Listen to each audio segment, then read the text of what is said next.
Olá, meu nome é Daniel de Oliveira Caires, esse é o meu trabalho do WMECAR de 2022. O trabalho é Técnicas de Interpretabilidade para Aprendizado de Máquina, um estudo abordando a avaliação de crédito. E o meu orientador é o professor Dr. Cláudio Fabiano Mota Toledo. Começando então com a introdução aqui do trabalho, no mundo atual temos o uso constante de inteligência artificial. Elas estão presentes em diversos sistemas e realizando diversas atividades, como prover informações, apresentar sugestões ou mesmo apoiar o processo de tomada de decisão. Muitas vezes o que está acontecendo por trás dessa inteligência artificial são técnicas de aprendizado de máquina que estão sendo utilizadas, são o principal pilar dessas inteligências. E muitos indivíduos ou corporações tomam decisões importantes baseadas nos resultados dessas técnicas. Isso leva a preocupações quanto ao funcionamento e as condições necessárias para os resultados obtidos. A não explicação dessas decisões pode se tornar barreiras na adoção desses métodos em diversos contextos.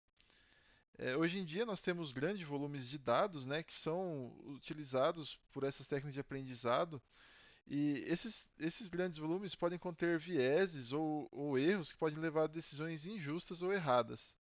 Então, a gente vê que tem necessidade de buscar por técnicas que permitam interpretar esses modelos e essas decisões.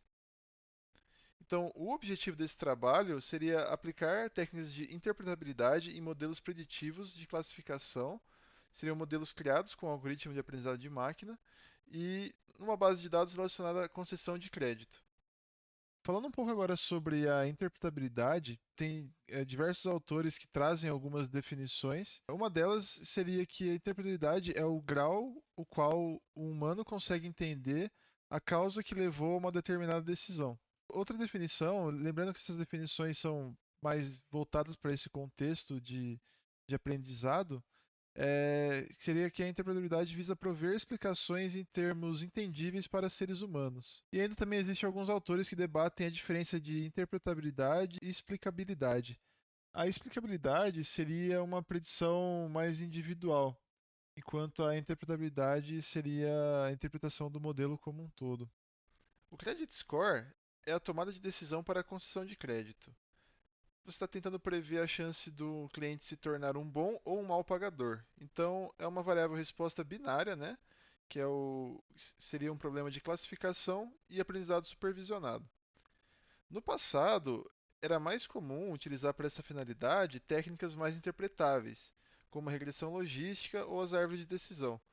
Mas atualmente, com o aumento da competitividade e a busca por modelos com maior performance, foram surgindo técnicas mais complexas, só que apesar disso elas são menos interpretáveis.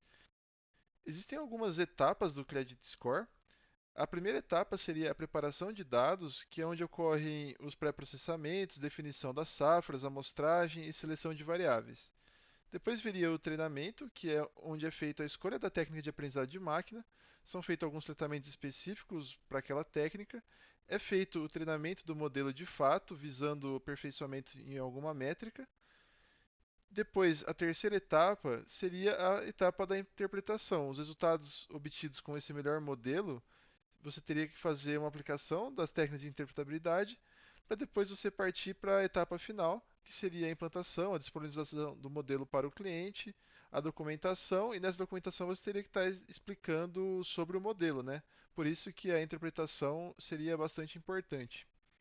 O SHAP, o Shapley Additive Explanations, ele provê uma explicação individual sobre as predições, mostrando o impacto de cada atributo. É uma técnica bem interessante, ela é baseada nos Shapley Values, que é uma técnica usada em teoria dos jogos.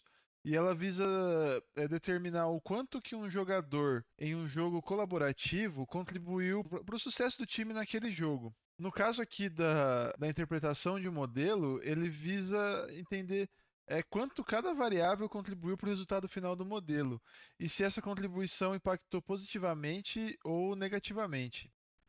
Ao longo do projeto, outras técnicas também foram estudadas, mas o SHAP foi a que teve resultados mais interessantes, por isso que é o que a gente está trazendo aqui nesse artigo. Falando então um pouco sobre a metodologia do trabalho, né? A base de dados, como foi dito, uma base de dados relacionada à concessão de crédito, Era uma amostra aleatória com informações de 750 mil consumidores brasileiros. As datas dessas informações estavam entre maio de 2020 a junho de 2021 e o total eram 328 variáveis preditivas, mais a variável resposta, que era binária, que era a informação se era o consumidor era um bom ou um mau pagador. Foi utilizado um algoritmo de aprendizado de máquina, o LightGBM, que é uma implementação de Gradient Boosting, que é uma técnica de ensemble que faz uma combinação de milhares de árvores de decisões para conseguir obter um preditor com melhor poder de acurácia. E essa biblioteca ela está implementada na linguagem Python, que foi a linguagem utilizada no trabalho. E a avaliação do modelo, a técnica de interpretabilidade, então, como foi dito, foi o SHEP.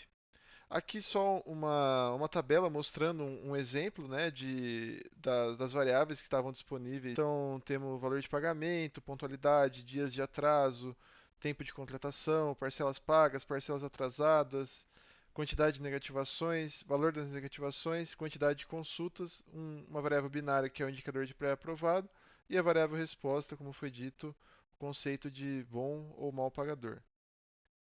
E aqui vamos para os resultados, né? Um primeiro resultado que a gente trouxe, que a gente consegue com o SHEP calcular um valor, que é o chamado SHEP Value, e a gente vê que uma das variáveis, uma variável relacionada à quantidade de restrições, foi a variável mais importante.